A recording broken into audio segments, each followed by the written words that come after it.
Welcome to Focus Today. I'm your host, Perry Atkinson, and today, what an honor to have with us Luke Adler. He's retired U.S. Marshal and former member of the FBI Joint Terrorist Task Force, and he's also the author of a very interesting book entitled Chasing Bandits, and you may want to check that out at the bookstores. And we have a lot to talk to him about today because the incoming Syrian refugees in the United States and certainly throughout Europe has got a lot of people on tilt. What is the solution? Luke, good to see you. Thanks for being with us. Hey, thank you, Perry. Good to be with you. Thanks for having me. You bet. Boy, this thing is really heating up, this debate. We're all trying to scratch our heads. What do we do? What's the humanitarian thing to do? What is the security thing to do? You're quite concerned about this, aren't you? I really am, because I've lived through this a number of times in the past. Share that with us. And where are we going wrong with this?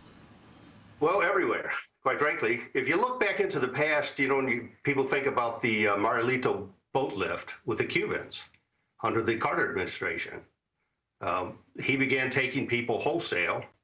And the next thing we realized that the Castro administration, they were offloading their prisons, their psychiatric hospitals, and infiltrating us with intelligence officers and things.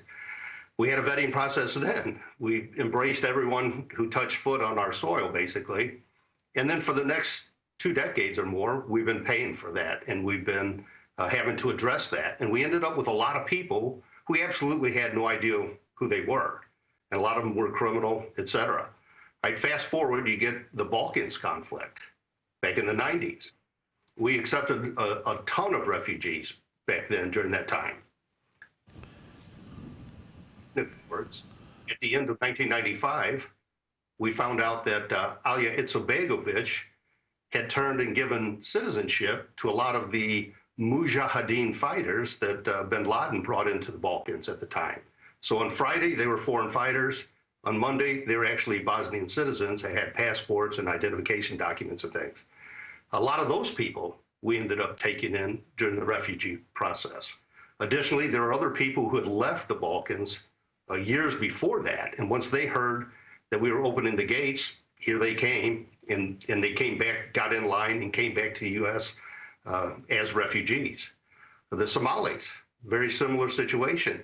The Somalis are very similar to the Syrians in that they're coming from a war-torn country.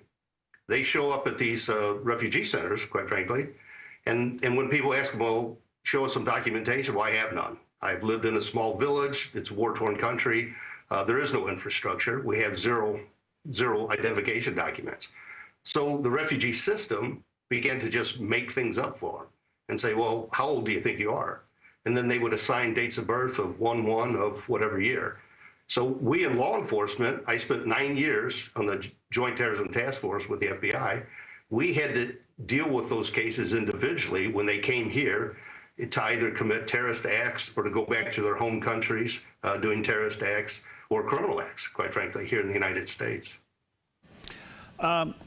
So, Luke, do you think, well, first of all, we just don't seem to be vetting these people. I mean, we don't have a system to vet, and if we do have a system to vet, the bureaucracy doesn't allow us to vet. So what are we doing to ourselves? Well, we're being set up for failure.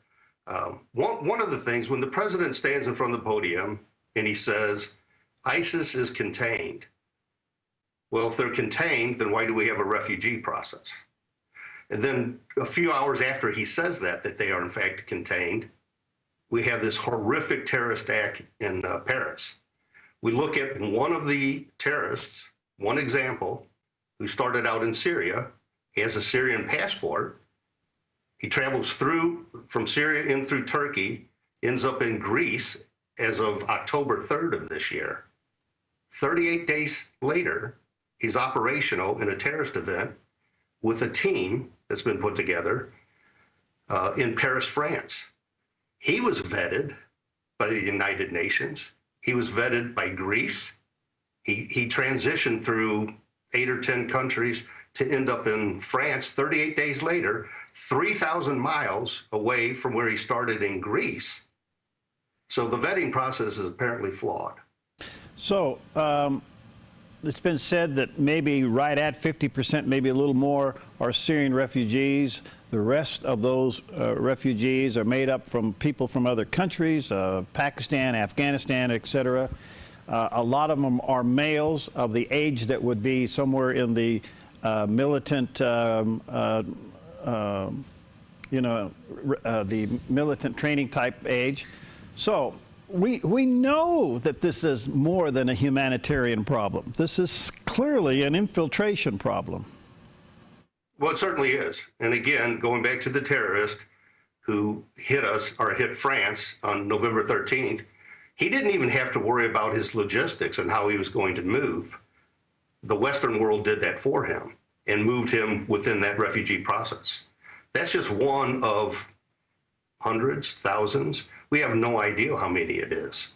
So at this point, the administration should really put the brakes on it. You're looking now, we're upwards of about 30 state governments that are saying, hey, this is a problem. Do not bring them here to our state, because we, as the governors of these states, are looking out for the welfare of our people.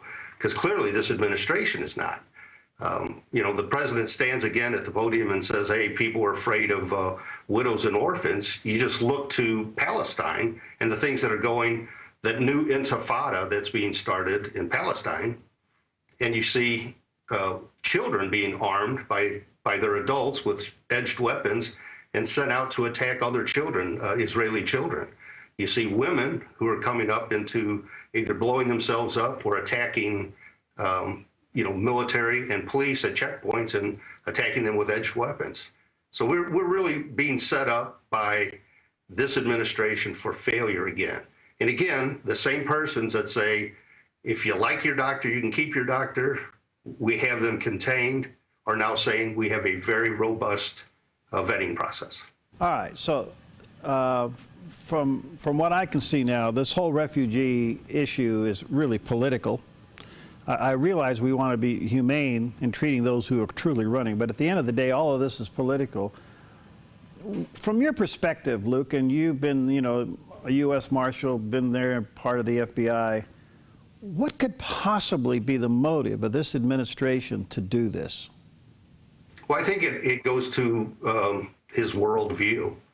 And his worldview was shaped by communism and, his father being in Kenya, fighting against the British government. One of the first things he did when he got into the White House was to remove the bust of Churchill. I think those things go to shape his worldview, and he's still living back in the 60s with, colonialism and communism. And he's, when he promised us change, and certainly we're getting that. There's a lot of change going, a fundamental change going to the America.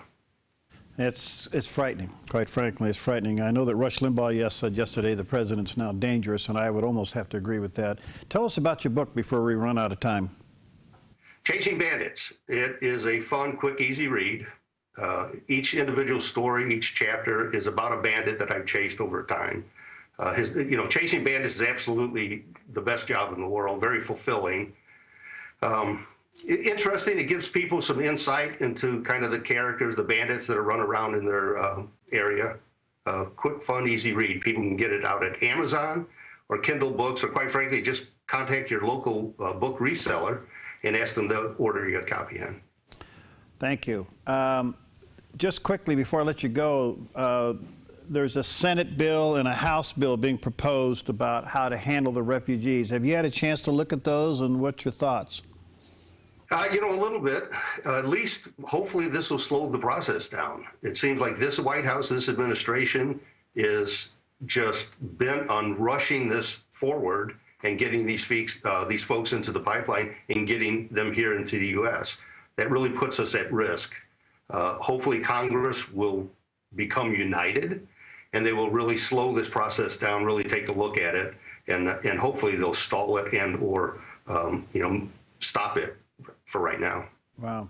Luke, thank you. Thank you for your service, my friend, and let's hook up again soon, okay? Very, very good. Thank you for having me. Bet. All right, we'll be right back. I'm Paulina Leiser, producer of Focus Today. Thank you for watching this video, and make sure to check our other videos at theDove.us.